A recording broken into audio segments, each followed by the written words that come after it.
வணக்கம். தாய் வீடு, ஆகஸ்ட் 2026. பெயரிலி கடிதங்கள் சிறுகதை. எழுதியவர் கிரேசி. தமிழில் அரவிந்த் வடசேரி. வாசிப்பவர் சுதா கிருஷ்ணமூர்த்தி. எங்களுடைய வங்கியில் கொஞ்சமும் எதிர்பாராமல் தான் மேலாளரின் மேஜையின் மீது ஒரு மொட்டை கடிதாசி வந்து விழுந்தது. எங்களுக்கு அது ஒரு புது அனுபவமாக இருந்தது. எங்களில் சிலர் பொறுப்பாக வேலை செய்வதில்லை, கடன் தொடர்பான காகிதங்களை கையாள கையூட்டு பெறுகின்றனர் போன்றவைத்தான் அந்த கடிதத்தில் இருந்தன. யாராலும் அவற்றை மறுக்க முடியாது. இருப்பினும் இதன் பின்னணியில் இருப்பது யார் என்பது யாருக்கும் தெரியவில்லை. கடிதத்தின் விவரங்களை கருத்தில் கொண்டால் அது எங்களில் ஒருவராகத்தான் இருக்க முடியும் என்னும் முடிவிற்குத்தான் எங்களால் வர முடிந்தது. மாலை கல்லூரியில் வக்கீலுக்கு படிக்கும் இளைஞன்தான் இதன் பின்னணியில் என்பதான ஒரு வெளிப்பாடு எங்களின் கூட்டு புத்தியில் உண்டானது. வழக்கறிஞர்களின் புத்தியில் உருவாகும் வக்கிர சிந்தனைகளுக்கு என்னென்ன வாய்ப்புகள் உள்ளன என்பது கடவுளுக்கு கூட தெரியாது என்பது எங்களின் நம்பிக்கை. எங்களில் ஒருவன் தானே என்பதால் நாங்கள் அதை ஒரு விளையாட்டாக எண்ணி கவனத்தில் கொள்ளவில்லை. இருப்பினும் அமைதியாக கிடந்த ஏரியில் அலைகளை ஏற்படுத்தி ஒரு கல் வந்து விழுந்ததை போன்றது அது. மெதுவாக அந்த அலைகள் அடங்கின. நாங்கள் பழையபடிக்கு வேலைகளில் மூழ்கினோம். கொஞ்சம் புரணியும் வழக்கமான வேடிக்கைகளுமாக நாட்கள் நகர்ந்து கொண்டிருக்கையில்தான் இரண்டாவது கடிதம் வந்தது. நாங்கள் நிஜமாகவே திடுக்கிட்டோம்.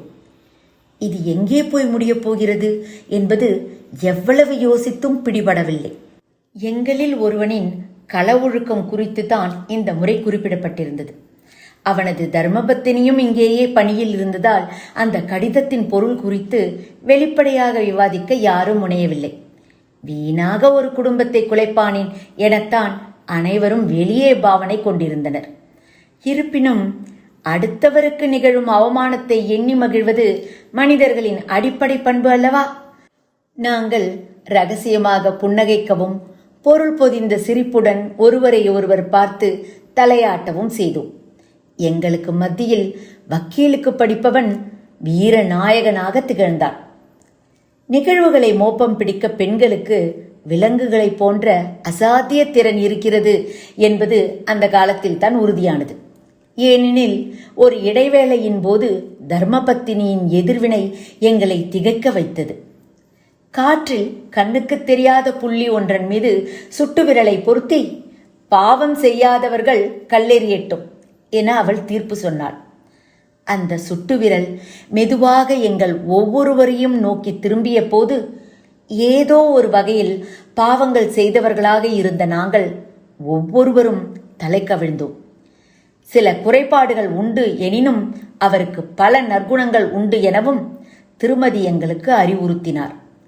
தண்ணி அடித்தாலும் பெண்களின் பின்னால் அலைந்தாலும் ஆண்களுக்கு மேலும் சில நற்குணங்கள் மிஞ்சும் என்பது எங்களுக்கு புது அறிவாக இருந்தது. அந்த அறிவின் சுமையோடு நாங்கள் எங்கள் பணிகளுக்கு திரும்பினோம். எதனாலோ மீண்டும் ஒரு கடிதத்தை நாங்கள் எதிர்பார்க்க தொடங்கினோம். அது எதை பற்றியதாக இருக்கும் என்னும் ஆர்வமும் எங்களுக்குள் எழுந்தது. இருந்தாலும் யாரும் அதை பற்றி பேச முன்வரவில்லை.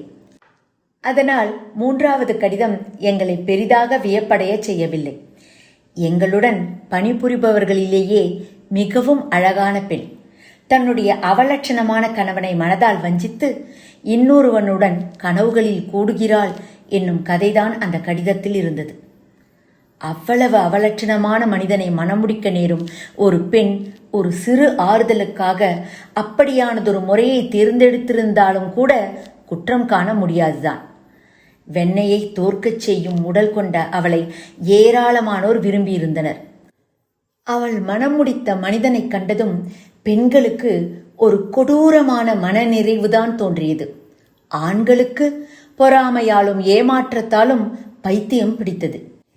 என்ன இருந்தாலும் வக்கீலுக்கு படிப்பவனால் மட்டுமல்ல, வேறு யாராலும் கூட இன்னொருவரின் மனதின் உணர்வுகளை இப்படி நகலெடுக்க முடியாது என்பது எங்களுக்கு உறுதியாக தெரிந்தது.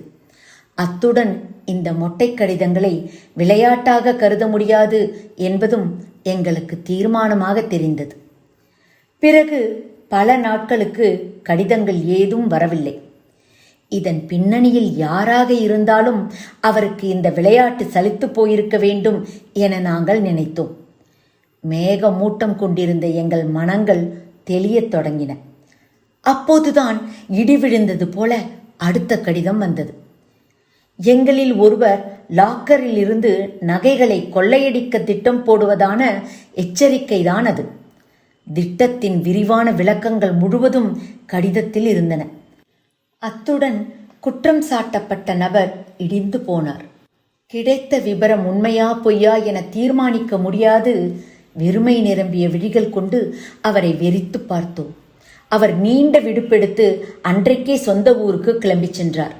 பிறகு எங்களில் யாருக்கும் பிறரது துன்பங்களில் மகிழ்ச்சி கொள்ள இயலாமல் போனது.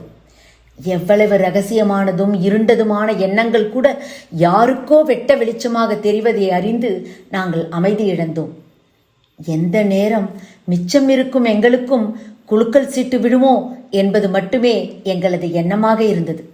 நாங்கள் ஒருவருக்கொருவர் பேசாமல் ஆனோம். ஒவ்வொருவரும் பிறரையெல்லாம் சந்தேகிக்கத் தொடங்கினோம். அதுவரையிலும் எங்களுக்கு இடையே இருந்த அன்பும் நம்பிக்கையும் எங்கோ சென்று மறைந்தது. பதிலாக பயமும் துயரமும் எங்களை விழுங்கியது. இதயம் துடிக்க நடுங்கும் கைகளை பிசைந்து கொண்டு அடுத்த கடிதத்துக்காக நாங்கள் காத்து கொண்டிருந்தோம். நன்றி, வணக்கம்.